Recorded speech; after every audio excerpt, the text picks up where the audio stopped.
Allah menyatakan dalam Al-Quran, ud'uni astajib lakum, siapa yang berdoa pasti dikabulkan. Nah, siapa yang berdoa ini pasti dikabulkan oleh Allah. Kapanpun pian berdoa, pian harus istiqomah. Jangan ampi-ampi berdoa, pasti doa ini kabul oleh Allah. Selama hati kita ini kada mati. Nah, selama hati kita ini kada mati. Apa yang membuat hati manusia itu mati sehingga doa ini kada dikabulkan oleh Allah? Yang pertama, tahu Al-Quran bagus dibaca kada pernah, tahu sunnah Nabi itu bagus kada pernah dilaksanakan, tahu menuntut ilmu itu baik kada mau menuntut ilmu. Nah, jadi guru tadi luar biasa. Ada majelis tapi turun kada pernah. Kemudian tahu surga itu tempat nang baik, pintunya ditutup. Tahu neraka tempat kad baik, pintunya dibuka. Ini membuat hati manusia itu mati. Dengan matinya hati manusia, doa tidak pernah dikabulkan oleh Allah. Pian yakin doa itu pasti dikabulkan karena pernah ada seorang yang hafiz Al-Quran, matanya buta. Ini hafiz Quran tapi mata buta. Mulai lagi halus memang hafal Quran kayak anak-anak yang menghafal Quran. Sampai dewasa umurnya sekitar 25 tahun, bapak dah orang abahnya, bah ulun cari akan pang ulun bini bah, nah anak babininya, anak babini. Itu kan memang manusiawi dan normal lah, lakian kan anak babini. Nang sudah babini kan hendak juga nih kayak guru kita nih. Habib takuni aja Habib nih, pasti hendak juga nih. Tambahin lagi. Habib belum. Wah, belum lah. 3 tahun juga deh. Nah, Habib belum. 3 tahun sudah lah. Oh, nang seken. Oh, biar seken buruk sinyal kuat di sini. Nah. Luar biasa Habib nih. Seken buruk, geseng buruk sinyal kuat. Jadi ada seorang nang buta matanya tapi hafiz Quran. Bah, kalau bahasa kita ulun nih anak babini bah, cariakan bang bah, babinian nang bagus. Jarabahnya, abahnya ini sedikit kada yakin juga. Jarabahnya ini siapa nah? Konon ikam gini, ikam nih mohon maaf mata buta nang ini. Ikam andalan ikam nih hafiz Quran aja, karena hakurnya babinan ikam. Nih abahnya sedikit mahapak nih. Akhirnya mulai malam itu berdoa kepada Allah. Apa dalam doanya? Ya Allah, berikan ulun jodoh ya Allah. Yang pertama bungas ya Allah. Nah ini menyamban nih. Bungas ya Allah. Nang kedua orang sugih ya Allah. Ahlaknya bagus ya Allah. Keturunan nang baik-baik ya Allah. Nah doanya ini lengkapnya minta.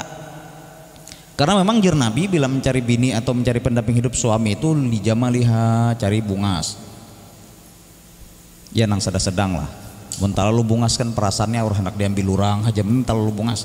Kalau lu kada bungas pulang membedakan pulang dak kawa hantu kalaki kan kita koja.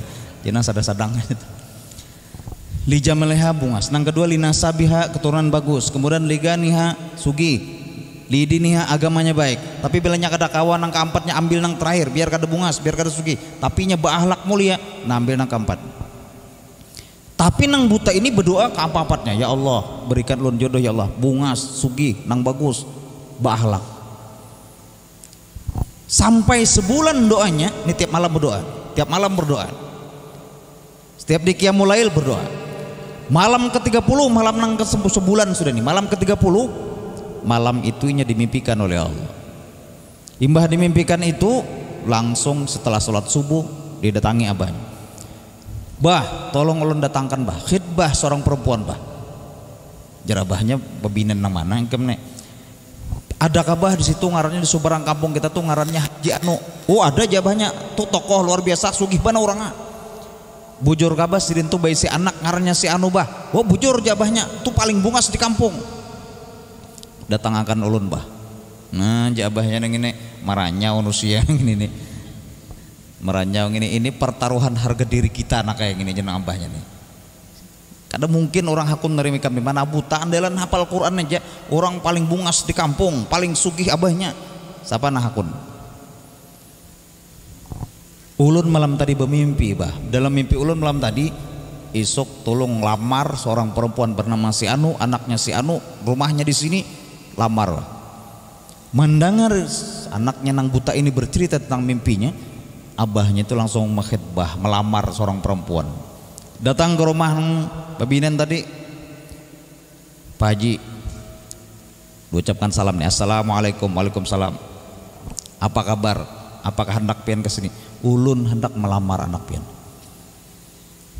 Bujur ga pian anak pian tuh ngarannya sen bujur. Ulun hendak melamar anak ulun. Anak ulun tapi Pak Haji orangnya buta tapi sabuting jandalnya hafal Quran. bungas juga kada, gawian kada juga, miskin kami ini. Tapi an belannya sebuting hafal Quran. Lalu apa jar Pak Haji itu? Ulun terima lamaran. Ulun terima lamaran jar Pak Haji ini. Kenapa jar ulun terima? Karena ulun nanti bermimpi bahwasanya akan datang calon menantuku jarnya.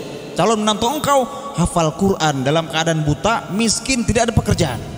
Iya ini. Jadi ulun terima, jadi diterima. Tapi jangan abah ulun nih kada kawaju memutuskan, kecuali anak ulun tuh hakun atau kada nih. Jadi ulun menakuni anak dulu. Akhirnya ditangi anak sidin ke dalam kamar. Wahai anakku, jar abahnya, ini ada seorang laki-laki melamar kamu, tapi matanya buta, hafal Quran. Ulun dunia akhirat ikhlas menerima inya tuh sebagai suami ulun. Wahai apa? Ini anak nih. Ulun ikhlas dunia akhirat menerima inya itu sebagai suami. Kenapa ulun ikhlas? Malam tadi ulun tamimpi, wahai apa? Ulun tamimpi bahwasanya akan datang calon suami ikam, ngarannya si anu, orangnya buta, hafal Quran dari kampung ini, anaknya si anu. Jadi tolong terima bah, ulun ikhlas dunia akhirat menerima suami ulun. Menikahnya. Setelah menikah banyak juret-juret yang menjadi alim ulamanya berdua. Ini kenapa? Karena doa pasti dikabulkan oleh Allah. Setiap malam sampai sebulannya berdoa. Setiap malam berdoa. Jadi dikabulkan oleh Allah. Jadi pian jangan henti-hentinya berdoa. Kayak kawan ulun tuh anak umroh, ya anak umroh. Duit sejutaannya. Bapak dah duit, aku nih duit sejutaannya tapi aku nih anak umroh. Julun daftar jekam dulu. Niatakan umrah itu insya Allah ada jalan keluar nih. Akhirnya didaftarkan 1 juta nih. 2 juta dulu laki bini. 2 bulan harus dilunasi. Adakah amaliyah jarinya neng supaya aku nih murah rezeki? Julun bangun tengah malam berdoa. Jadi mulai malam itunya berdoa tahun tengah malam dalam kelabu dulu laki bini nih. Dalam kelambu, ya Allah kami hendak umrah ya Allah, berikan jalan keluar kami ya Allah, berikan rezeki ya Allah. Maksud tulun tuh ini qiyamul lail, salat tahajud lalu berdoa. Ini kada pernah salat tahajud, berdoa aja dalam kelambu dulu lagi bini, ya Allah kami hendak umrah ya Allah. Ini kejadian nyata ulun kisah nih. Ini kejadian nyata ulun kisah. Ada orangnya. Maksud untuk qiyamul lail salat tahajud, ini kada bersembayangan tapi berdoa aja dalam kelambu. Mbak tuh mendata tanah-tanah, ada kaumnya tanah kita di sini banyak, didata tanah. Jadi ada tanah bisa sedikit ditawarkan ke orang, kada payu tanahnya, kada payu, tapinya berdoa terus.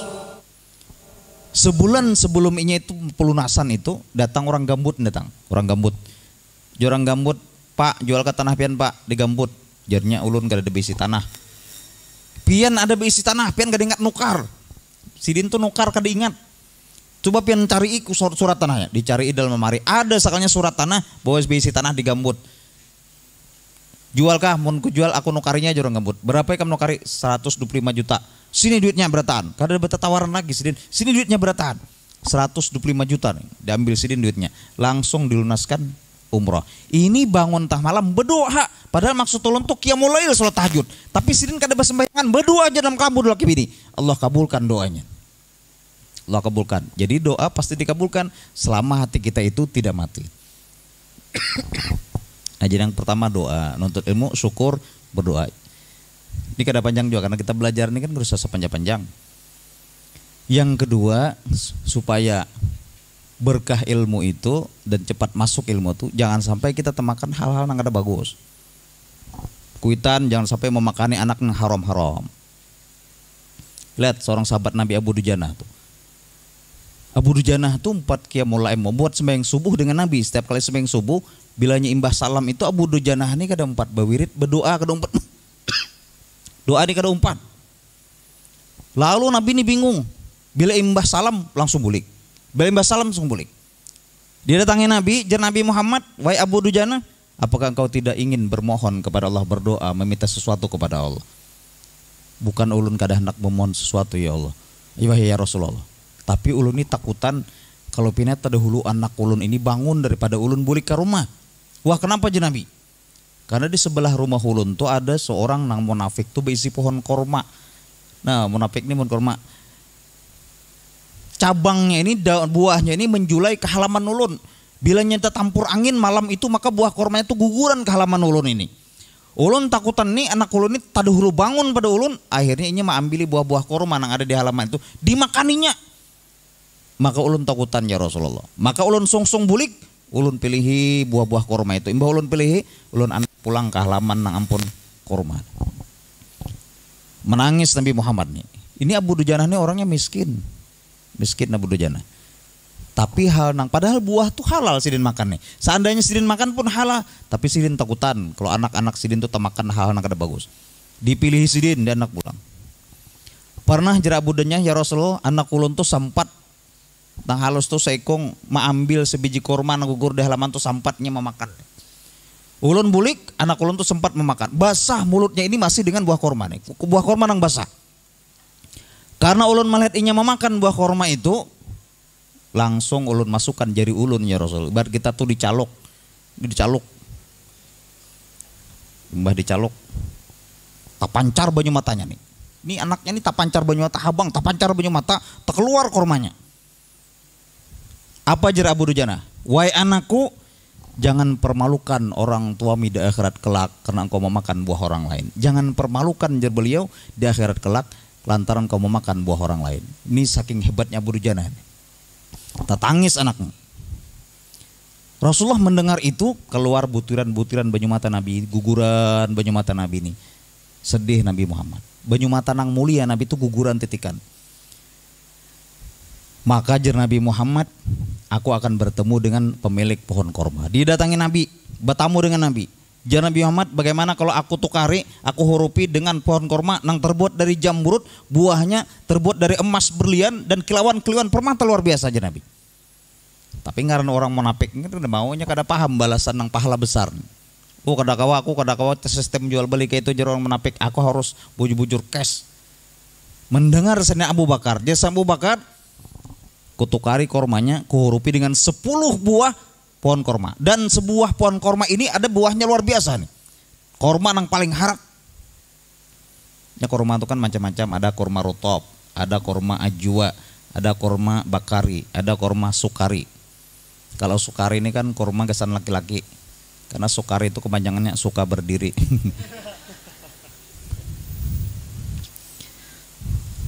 Ada nang daunnya talabat tuh korma. Kalau kau rotop bakari nih, kau ingat nih, ada lain-lain daunnya. Lalu ditukari, lu kehimungan lah orang munafik nih. Wah, wahai istriku, aku luar biasa nih, aku banyak untung hari ini. Pohon korma kita nang serapun itu, dan kadang-kadang buahnya menjulai ke sebelah itu ditukari oleh Abu Bakar. 10 buah pohon korma, dan sebuah itu ada nang harat benar pohon kormanya, ada harat benar. Ini kita akali jauh menyajian orang munafik nih. Ini kan buah ini kan tetap di halaman kita. Jadi buahnya ini karena kita putiki dahulu atau bilanya gugur kita ambil buahnya. Jangan sampainya memakan buahnya seorang. Ini saking munafiknya manusia. Guring, bangun dari tidurnya pagi. Sakalnya pohon kormanya tuh berpindah tumbuh ke halaman Abu Dujanah. Kormanya tuh pindah ke halaman Abu Dujanah. Bingungnya melihat nih. Nah kormanya terpindahin. Dilihatinya bakas halamannya kada ada bakas tabungkar, kada ada bakas nang menabuk segala macam. Masih bersih, masih kada ada seolah-olah tidak ada tanaman. Terpindah ke halaman Abu Dujanah. Ini bagian daripada mukjizatnya Nabi Muhammad sallallahu alaihi wasallam. Ini saking menjaganya seorang sahabat Nabi tentang makanan terhadap anak. Kayak tujuan bila kita hendak menuntut ilmu, jangan sampai dimasukkan makanan yang kada baik terhadap anak. Halalan thayyibah, halal dan baik. Kan makanannya ada halal tapi kada baik. Contoh, uyah halal, tapi bagi orang yang penyakit hipertensi kada kau makan uyah, berarti kada baik. Kada baik.